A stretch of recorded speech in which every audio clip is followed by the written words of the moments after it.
조갑제 TV 시청자 여러분 안녕하십니까. 역사의 가정은 없지만은 지금 청와대에 있는 대통령이 문재인 대통령이 아니고 우파 대통령이 들어서 있다면은 대한민국은 자유통일로 가는 절호의 기회를 맞게 되었을 것입니다.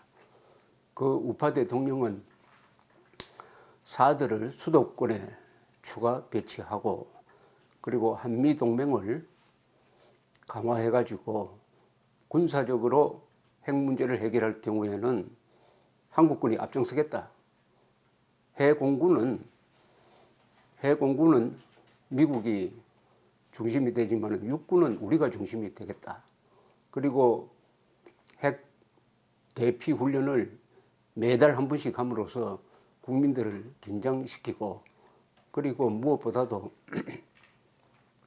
한미 군사훈련을 강화를 해가지고 한반도 주변에 군사력이 집중되는 걸 통해서 북한을 계속 압박을 했을 것입니다. 그리고 여차하면은 미국과 협의를 해가지고 전술핵을 재배치하겠다. 그래놓고 북한에 대해서 하려면 해보라. 동시에 북한에 대한 제재는 미국이나 일본보다도 한국이 더 앞장서가지고 여러 가지로 북한을 압박하는 이 대북 봉쇄망에 미국, 일본, 한국이 물샐 틈 없는 공조를 했을 것입니다. 그렇게 했을 경우에 북한 정권은 선택이 핵 폐기를 전제로 한 회담에 나오든지 아니면 제재망에 갇혀가지고 고사되는 그런 길로 갔을 것이 틀림없습니다. 그러나 탄핵 사태를 겪으면서 문재인 대통령이 들어오면서 절호의 기회가 절체절명의 위기로 바뀌어버렸습니다. 위기로. 이것은 모든 국제적인 객관적 조건은 대한민국이 한반도 문제를 주도적으로 해결할 수 있는 기회를 만들어 주었는데도 불구하고 객관적 조건을 만들어 주었는데도 불구하고 문재인 대통령과 그를 둘러싼 좌파 운동권 출신들이 가지고 있는 잘못된 이념 그리고 세계 정세에 대해서 무지한 이것이 북한이라는 김정은이라는 썩은 새끼줄을 잡고 민족 무슨 화해라든지 아니면 그들이 바라는 낮은 단계 연방제 통일로 가려는 이런 희망 없는 길을 선택을 함으로써 절호의 기회가 절체절명의 위기로 바뀌고 있습니다. 그러나 여기에도 한계가 있다는 것이 점점 확실해지고 있습니다. 북한에 지금 목탄차가 있습니다. 이 자유아시아 방송이 보도를 했는데 이런 목탄차 사진이 나왔습니다. 군인들이 이런 목탄차를 운영한답니다. 여러분 목탄차 이름 들어보셨습니까? 저는 압니다. 1950년대 소년 시절에 60년 전이죠. 목탄 숯입니다. 숯을 피우면서 달리는 버스가 있었습니다. 이런 버스는 언덕을 올라가지 못해가지고 언덕을 올라갈 때는 승객들이 내려서 막 밀고 올라갔습니다. 이게 북한에 지금도 달리고 있습니다. 1990년에 북한을 오가면서 장사하는 조선족 아주머니를 만났더니 북한에 목탄차가 있다. 그래서 그 기사 제목을 제가 월간조선에 실을 때 목탄차로 달리는 공화국이라는 제목을 붙였는데 30년이 지났는데도 아직도 북한이 더구나 군인들이 목탄차를 이용할 정도로 지금 대북 제재가 세게 들어가고 있습니다. 대북 제재가 북한 정권에 먹히고 있다는 것이 이제는 확실해졌습니다. 기름이 끊어지고 있습니다. 현금이 줄어들고 있습니다. 동시에 수출이 얼마 안 되는 수출도 길이 막히고 있습니다. 더구나 시장에서 변화가 일어나고 있습니다. 북한은 배급제도가 무너지니까 먹고 살기 위해서 시장이 북한 전 지역에 한 400개가 생겼다고 합니다. 이 시장에서 지금 물가가 오르고 있습니다. 이것은 민심에 큰 변화를 줄 가능성이 있습니다. 더구나 제대로 제재를 한 지가 1년밖에 되지 않습니다. 왜 이런 변화가 왔느냐? 큰 이유는 중국이 협조하고 있습니다. 기름도 줄이고 무역도 제재를 함으로써 중국이 확실하게 북한 편에서 이탈했다. 이것이 거꾸로 문재인 대통령의 입지를 매우 좁힙니다. 그럼 문재인 대통령이 북한과 거래를 하든지 협상을 하든지 대화를 해서 이룰 수 있는 것은 사실상 거의 없어져 버렸습니다. 북한을 도울 수 있는 유일한 방법은 우리가 돈을 갖다 주는 겁니다. 그리고 북한에 대한 제재를 풀도록 미국을 설득하는 것입니다. 그것 다 안 됩니다. 북한에 대한 과거식의 퍼주기는 대한민국이 유엔 제재에 걸리는 짓을 하는 게 되니까 공범이 되어버립니다. 김정은 정권과 우리가 공범이 되면 국제사회에서 생존할 수가 있겠습니까? 또 우리가 설득한다고 해가지고 미국이 지금 모처럼 걸어놓은 이 제재를 풀 수 있겠습니까? 지금 평창 올림픽을 계기로 하나의 신기루가 만들어졌습니다. 김여정이가 여기 오는 게 북한 제재를 풀 수 있다. 김정은은 그런 망상을 했을지 모르지만은 우리 언론까지 거기에 득세를 해가지고 김정은이 선전해 주다가 국제적 망신만 지금 당하고 있습니다.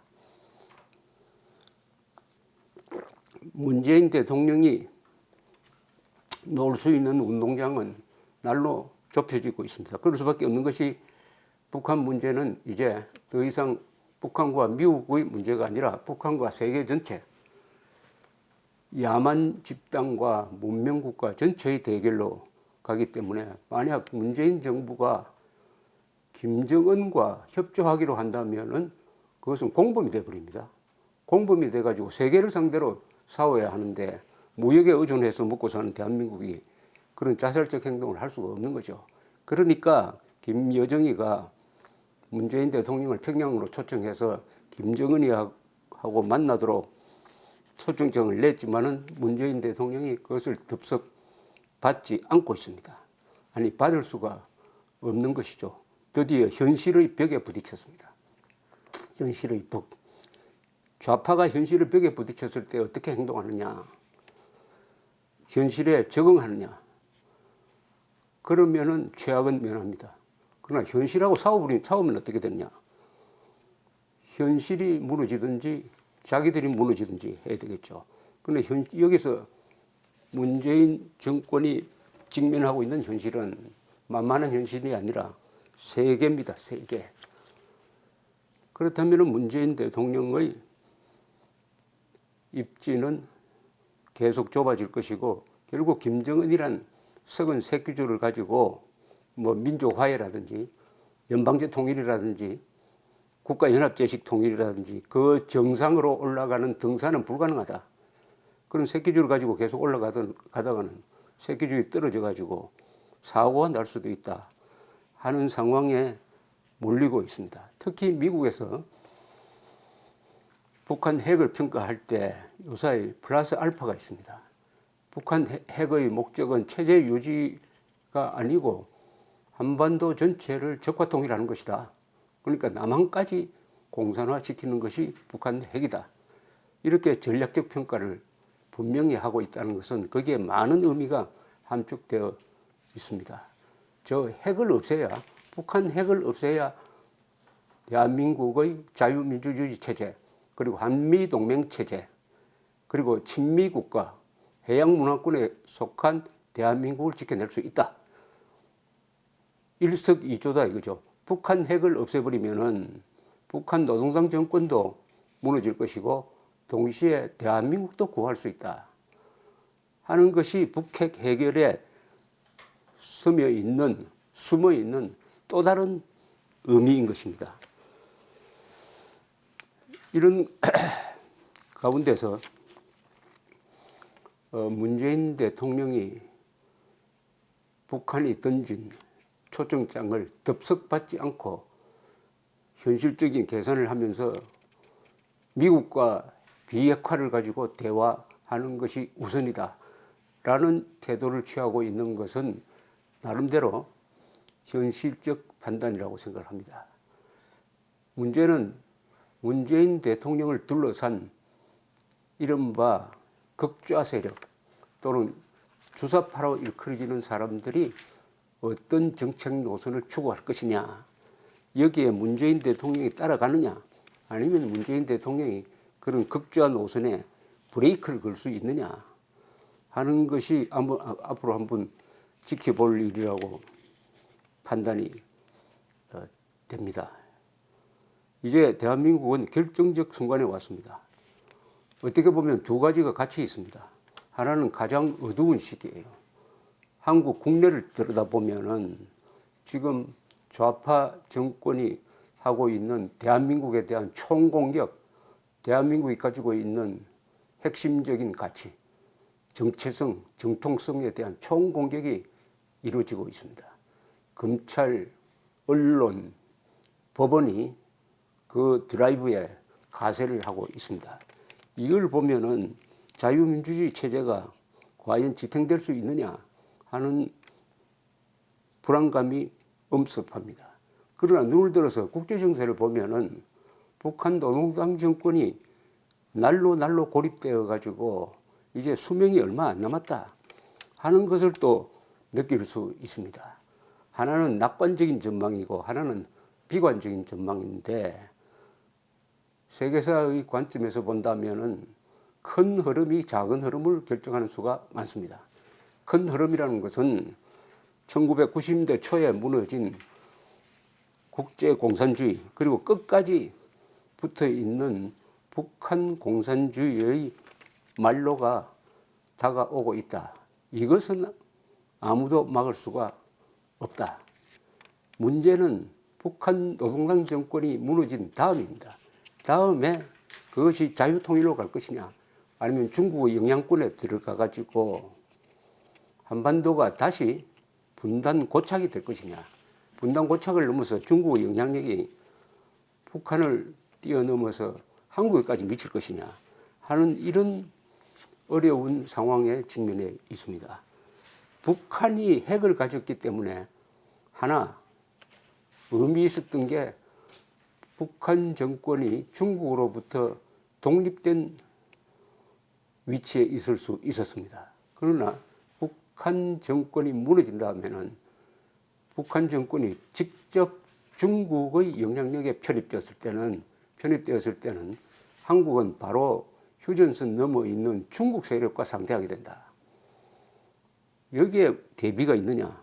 대비가 있죠. 그것은 한미일 동맹 강화입니다. 만약 한미일 동맹이 약화된 데다가 휴전선까지 중국 영향력이 들어왔다 하면 한반도 전체가 중국으로 기울 가능성이 많은 것입니다. 그래서 지금 우리가 서 있는 이 순간은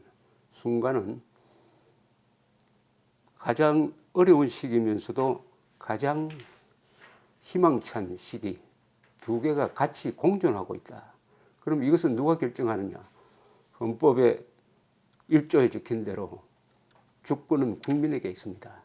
우리 국민이 깨어 있어야 합니다. 깨어 있을 뿐만 아니라 행동해야 합니다. 행동하는 소수가 침묵하는 다수를 이끌고 가는 게 역사의 진실입니다. 어떻게 행동할 것이냐 하는 것은 자기가 할 수 있는 일을 해야 합니다. 그리고 자기가 처한 위치에서 해야 합니다. 자기가 가장 잘하는 일을 해야 합니다. 글 쓰고 말하고 좋은 정보를 확산시키는 이 작은 것들이 모이기 시작하면 큰 흐름이 되는 것이죠. 각자가 맡은 구석을 지키면 천리를 비춘다는 말이 있습니다. 감사합니다.